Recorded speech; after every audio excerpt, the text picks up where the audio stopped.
फाल्गुन अमावस्या की कथा के अनुसार एक बार ऋषि दुर्वासा इंद्रदेव और अन्य देवताओं पर नाराज हो गए थे।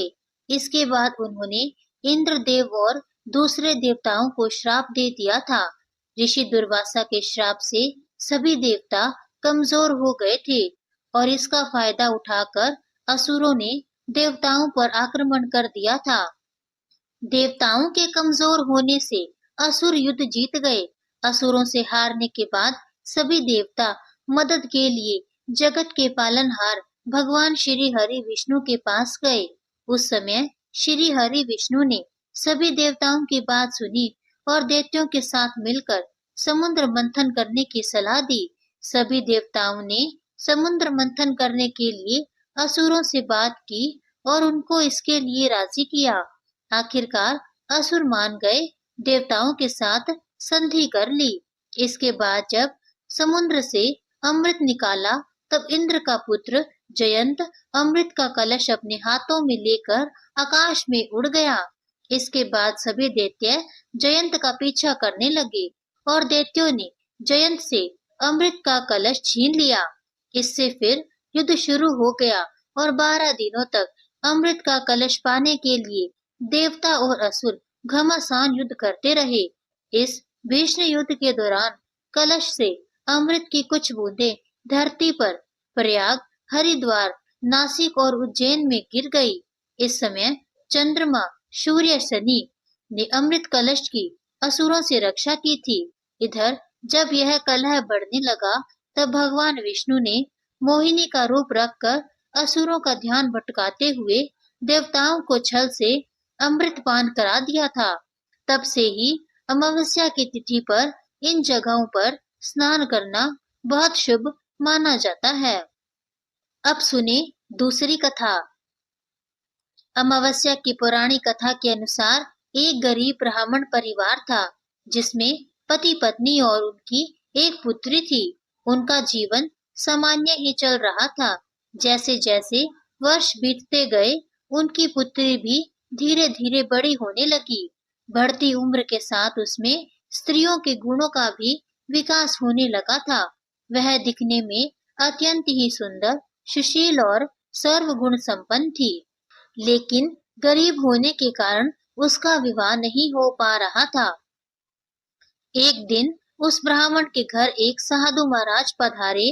ब्राह्मण पुत्री की सेवा से साधु महाराज का मन बहुत प्रसन्न हुआ और उन्होंने कन्या को लंबी उम्र का आशीर्वाद तो दिया, साथ ही यह भी बताया कि उसकी हथेली में विधवा योग है।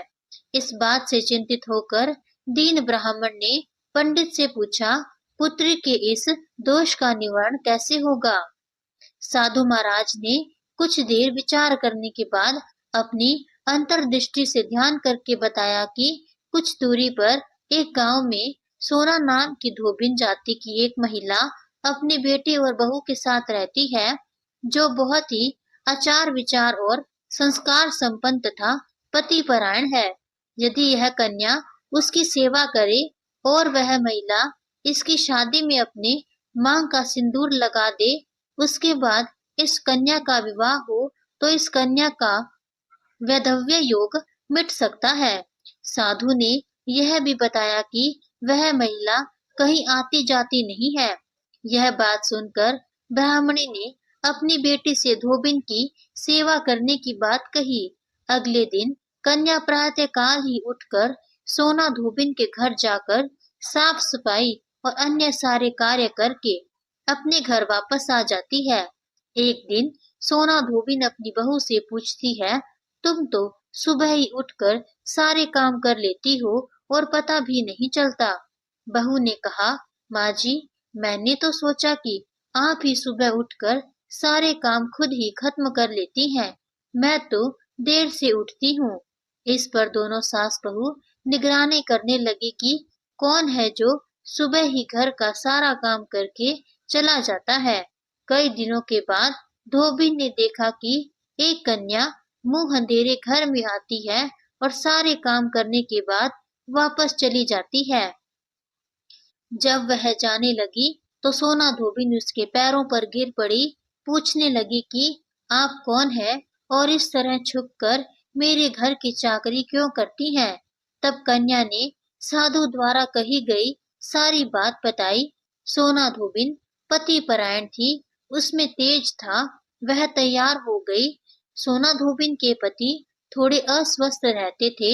उसने अपनी बहू से अपने लौट आने तक घर पर ही रहने को कहा। सोना धोबिन ने जैसे ही अपने मांग का सिंदूर उस कन्या की मांग में लगाया, उसका पति मर गया।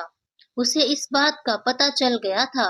वह घर से निराजल ही चली थी, यह सोचकर कि रास्ते में कहीं पीपल का पेड़ मिलेगा तो उसे भंवरी देकर और उसकी परिक्रमा करके ही जल ग्रहण करेगी। उस दिन अमावस्या थी।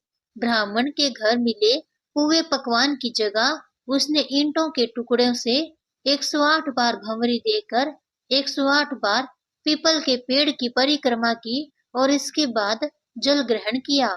ऐसा करने ही उसके पति के मुर्दा शरीर में वापस जान आ गई। धोबिन का पति वापस जीवित हो गया। इसलिए माना जाता है कि इस दिन व्रत आदि करने से पुण्य फल की प्राप्ति होती है। अतः जो व्यक्ति अमावस्या के दिन 108 वस्तुओं की भंवरी देकर सोना धोबिन और गौरी गणेश का पूजन करता है, उसे अखंड सौभाग्य की प्राप्ति होती है।